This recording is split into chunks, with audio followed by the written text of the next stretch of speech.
Agora, pela Rádio FUMEC Web e Totem Web, você acompanha Qual é a Sua Ideia? Com a participação dos professores Frederico Gabrichi, da graduação e mestrado do curso de Direito, e professor Admin Borges, do curso de Publicidade da Universidade FUMEC.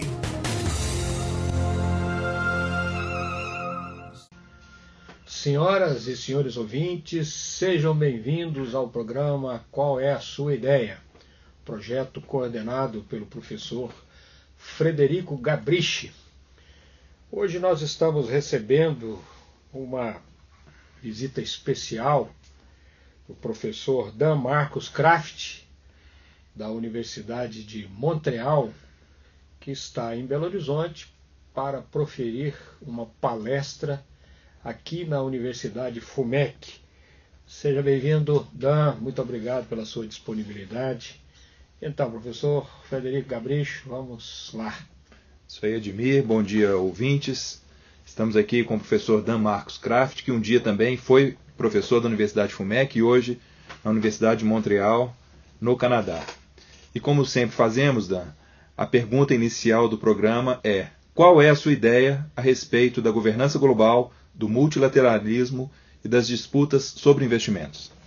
Bom, primeiramente eu gostaria de agradecer a vocês esse convite honroso, né? Estar sempre de volta aqui, a FUMEC é uma alegria, é uma honra. Então, muito obrigado, bom dia aos que nos ouvem.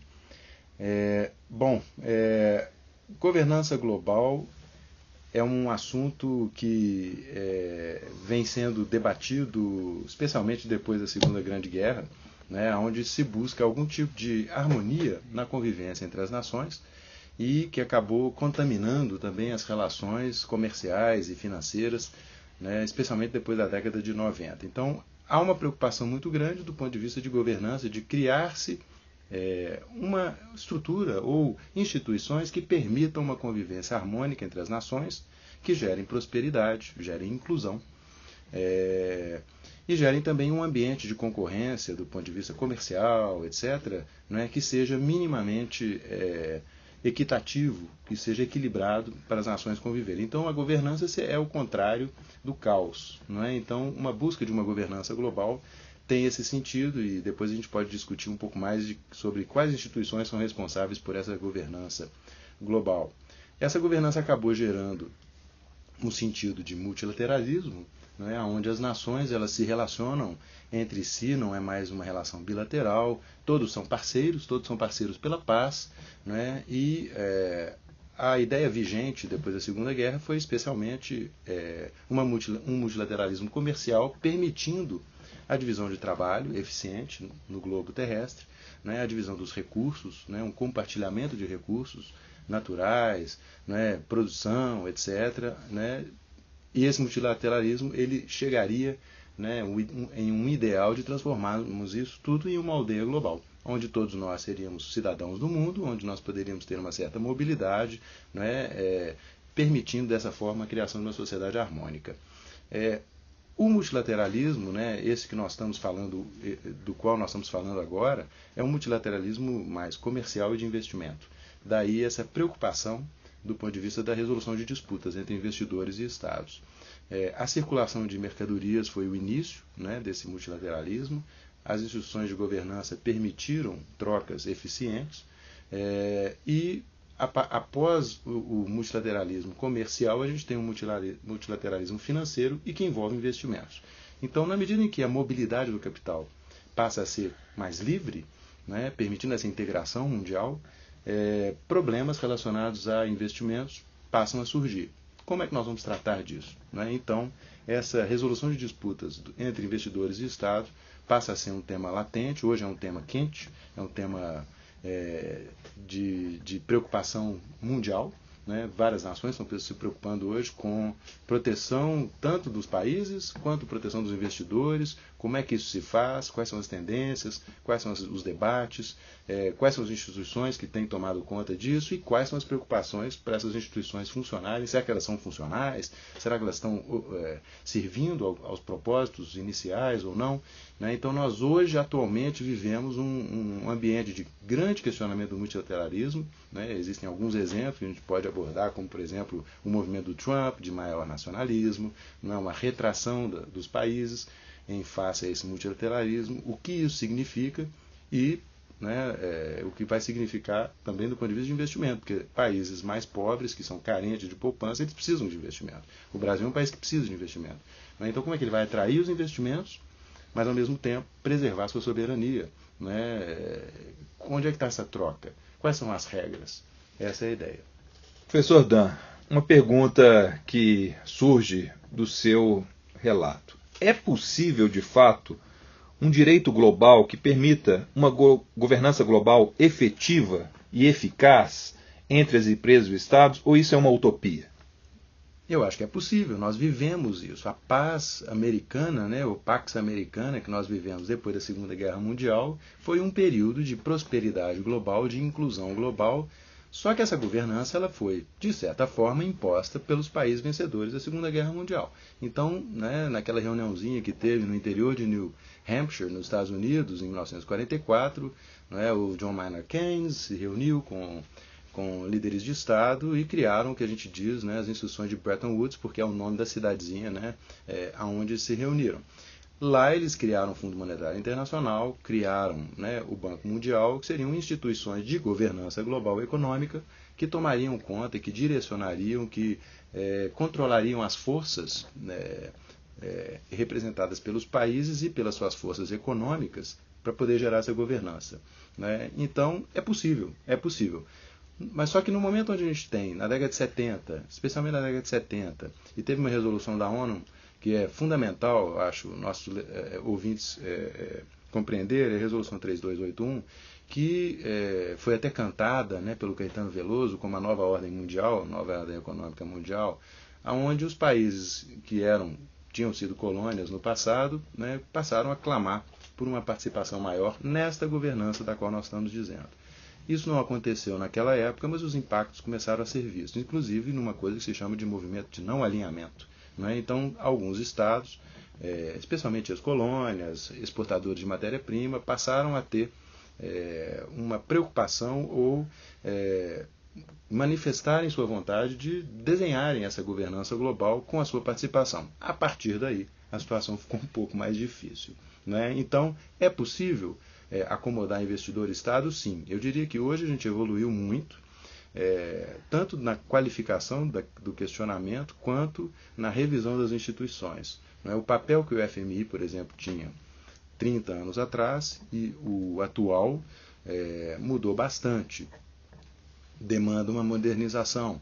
Né? A própria ONU, que foi concebida, né, logo próximo ao final da Segunda Guerra Mundial, a ideia, né, que já vinha da Liga das Nações, logo após a Primeira Guerra, ela também tem sido questionada, né? Ela tem uma função muito importante e não se trata de destruir essas instituições, mas elas estão em plena transformação. Não é? O sistema como ele está hoje, ele não é o ideal, está longe do ideal, mas existe um movimento muito interessante que é um pouco contrário ao que a gente às vezes lê, especialmente quando a gente, porque o Trump, por exemplo, está criando uma disruptura, né? Uma ruptura do ponto de vista de governança e levantando alguns questionamentos, mas o que acontece é que não se trata de rejeitar essas instituições ou denunciar uma desarmonia global. Há instituições de governança global e elas podem ser transformadas, e o que eu vejo hoje é uma grande preocupação tanto dos empresários, dos atores econômicos, né, quanto dos acadêmicos, né, de revisarem isso e proporem ajustes. Eu estava pensando aqui, aí você citou Keynes lá no período da Segunda Guerra Mundial, um pouco antes, né, E na Segunda Guerra Mundial, a comunicação acabou se tornando uma ferramenta muito poderosa. E a gente chega até o século XXI e vê acentuada agora a comunicação interferindo nesses processos todos, né? Agora, recentemente, o Zuckerberg tentou explicar lá, né, o seu bojo, o database marketing. E como é que a internet está sendo vista dentro desse cômputo, desse contexto da governança global? O que se espera, né, da comunicação e as ferramentas comunicacionais digitais, e que alterações e que mudanças podem acontecer a partir disso? Bom, eu não sou especialista nessa área. O que eu vejo um pouco é do ponto de vista de competências, né, e do ponto de vista de interesses, troca de interesses. Nós temos dois planos hoje. A gente tem um plano internacional, multilateral, onde todas as nações convivem e elas compartilham um espaço global, que é o espaço onde o Facebook, por exemplo, atua, o Google atua. Mas tem um outro plano, que é o plano local. Esse plano local ele foi muito desvalorizado na década de 90 e no início de 2000.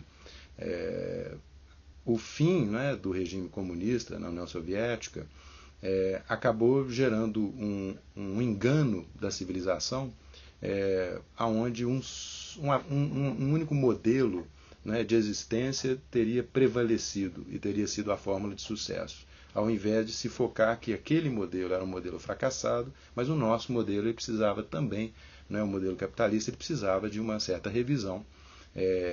O ideal seria o meio termo, alguma coisa que pudesse acomodar interesses sociais e o interesse empresarial. Então, esses dois planos, eles vivem em atrito, o plano global e o plano local. Na década de 90, na década de 2000, ocorreu o que a gente chama de período de financiarização, onde a tecnologia acabou gerando, né, uma maior importância do sistema financeiro, do setor financeiro.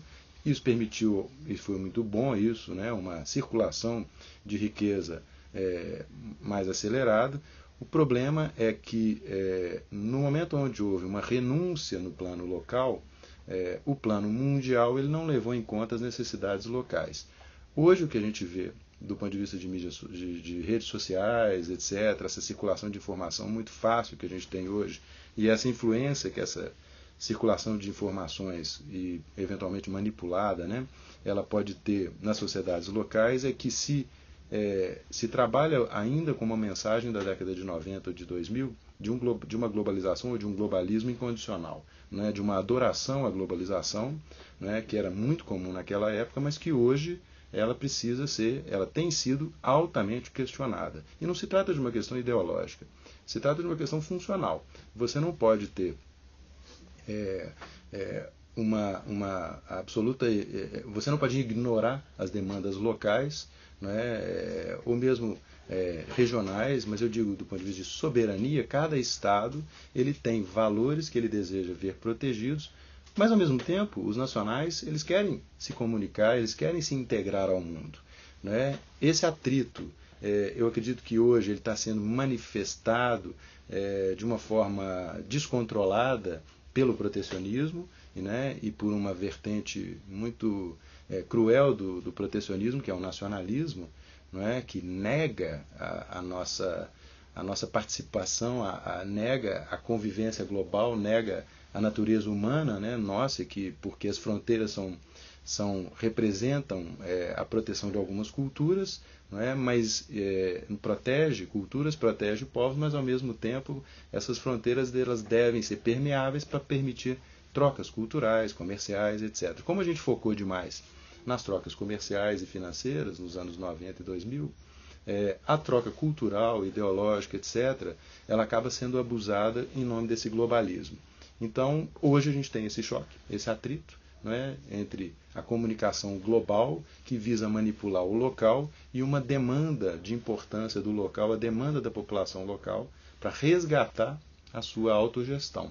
Né? Então, o que a gente viu na Carta das Nações Unidas, do ponto de vista do direito de autodeterminação dos povos, etc., hoje ela não tem sido observada, por causa desse atrito e dessa valorização do globalismo. O globalismo é interessante, a globalização é fundamental, porque todos nós somos seres humanos, a gente precisa um do outro. Não é o próximo que está ao meu lado aqui, vocês que estão ao meu lado, mas eu preciso dos chineses, eu preciso dos japoneses, eu preciso dos africanos. Né? Essa sensação de dependência de um do outro, de interdependência, né? Ela exige uma comunicação global, desde que os interesses locais sejam protegidos. E aí a gente vem com essa questão, inclusive, da defesa dos investimentos versus a defesa dos interesses locais regionais. Né? Uma mínima proteção de padrões de vida, de questão ambiental, de questão de direitos do trabalhador, né? Da poupança popular local, de arrecadação. Então, nós estamos num momento extremamente rico, né? de questionamento, de transformação. Né? Nós já superamos o certo e o errado entre o comunismo e o capitalismo. Hoje eu acho que a gente está em busca, né, de um sistema que acomode as variáveis que foram já identificadas, mas com as quais a gente ainda não sabe muito bem lidar. Né? Então eu sou muito otimista com relação a isso. Eu acho que nós estamos, principalmente porque nós somos privilegiados de não termos tido uma guerra mundial há tanto tempo. Né? Então nós já estamos na terceira geração de gente que não conheceu uma catástrofe mundial causada pelo ser humano. Há conflitos locais, há problemas, né, de conflitos sociais, etc., algumas guerras locais. Né? A gente tem problemas sérios do ponto de vista humanitário, Síria, né? Vários lugares do mundo ainda tem conflitos, mas são conflitos pontuais, localizados, mas do ponto de vista global a gente não tem isso, o que gera otimismo, do ponto de vista de noção de que nós estamos, né, interdependentes. E a comunicação é fundamental nesse sentido. Então, é um privilégio a gente estar vivendo esse momento, né, onde nós estamos ajustando as forças. Professor Dan, nós sabemos que, além de acadêmico, o senhor também é consultor de empresas que pretendem fazer investimentos no Brasil, empresas estrangeiras e também empresas brasileiras que fazem investimentos no exterior. Uma pergunta prática, só para o nosso ouvinte entender. Se eu sou uma empresa estrangeira e quero fazer um investimento no Brasil, qual é o caminho? Eu procuro o Estado brasileiro ou eu faço um acordo pontual, direto com a empresa brasileira? Puxa vida, essa pergunta é capciosa. O Estado brasileiro ele tem 65% do PIB, né? Então 65% da riqueza nacional passa pelo Estado. Né? O Brasil é um país onde o Estado tem uma presença enorme, ele é gigante, o Estado. E, infelizmente, isso não é novidade, né? Eu estou contando aqui um segredo de polichinelo, o Estado brasileiro ele é ineficiente. Né? Um dos temas, né, que a gente está abordando hoje é a questão de governança, né, governança global, mas a governança local ela é uma governança ruim, né, é uma governança ineficiente. Quando há trocas, por exemplo, de mandatários, há uma troca de equipe enorme. Então isso gera uma descontinuidade de programas de governo, né, que seriam programas de Estado e que geram enorme insegurança ao investidor estrangeiro. Então quando ele vem ao Brasil, do ponto de vista de população e de mercado consumidor, é óbvio, é um mercado muito atraente o Brasil. Né? Nós temos uma mentalidade empresarial boa, nós temos instituições sólidas que têm sido testadas, né, o tempo todo, né? E essas instituições têm demonstrado estarem acima de interesses pessoais na maioria das vezes. Né? Então o Estado ele é necessário. Então não adianta, num país onde tem uma economia tão direcionada pelo Estado, né, não tem como passar ou trabalhar com o Estado como um coadjuvante ou como um parceiro menor. Né? Qualquer investimento ele tem que ser comunicado, tem que haver um diálogo com representantes do Estado. Infelizmente, né, em países onde tem estados mais eficientes um pouco, os profissionais ou as pessoas com quem se lida para investimentos, e eu vejo isso quando eu faço a internacionalização de empresas brasileiras, né, a gente lida com profissionais, gente de governo, né, ou funcionários do Estado que são responsáveis por programas de Estado de médio e longo prazo. Né, isso gera maior prosperidade porque atrai capitais que buscam segurança, como qualquer pessoa, né? Qualquer ser busca segurança, busca proteção aos seus interesses, e o investidor ele tem a opção, ele pode investir no Brasil, né, na China, no Japão, na Europa, no Canadá, e ele vai comparar. Né? Infelizmente, as decisões, ou felizmente as decisões, elas levam em conta elementos não só absolutos, mas relativos. né? Então eu brinco que quando eu dou aula sobre investimento, é um concurso de beleza, não é? Quem é mais bonito, quem vai atrair o investidor, não é? E não é apenas aquela beleza instantânea, não é? O Brasil teve momentos de beleza instantânea, às vezes ele tem momentos efêmeros de beleza, não é? Mas ao decorrer do tempo nós vemos que há muita incerteza, há muita instabilidade. É uma questão da região, a América Latina sempre teve instabilidade econômica, política, né? Infelizmente faz parte da história, mas história não é doença, né? Então é possível se superar isso, identificando, diagnosticando, profissionalizando a gestão de investimentos, né? E aí políticas de Estado devem se sobrepor ou ao menos ser respeitadas como políticas de governo também. Isso geraria, a disputa ideológica, a disputa entre governantes, mandatários, ela poderia ser mais localizada ao invés de contaminar todo o esteio estatal, né? O que acaba gerando insegurança e, no final das contas, exige um retorno maior, né? Para se investir no Brasil, busca-se um retorno maior, o que é natural, porque risco e ganhos, eles andam juntos. Quanto mais arriscado, mais ganho eu vou querer, né? Para poder garantir ou para justificar o meu investimento. Dan Marcos Kraft, professor da Universidade de Montreal, que está na Universidade FUMEC para uma palestra sobre governança global. Nós agradecemos a sua presença aqui na nossa programação e desejo sucesso na sua palestra e na sua trajetória, né, na sua empreitada aí como advogado, como professor universitário, seu doutorado. Muito obrigado. Eu que agradeço, é um prazer. Sucesso a todos. Obrigado. Agradecemos ao professor Dan e lembramos aos ouvintes que aqueles que quiserem se manifestar podem fazer isso por meio do e-mail qualéasuaideia@fumec.br ou o qualéasuaideia@gmail.com. Um abraço. Muito obrigado. Qual é a sua ideia? Com a participação dos professores Frederico Gabrichi, da graduação e mestrado do curso de Direito, e professor Admin Borges, do curso de Publicidade da Universidade FUMEC.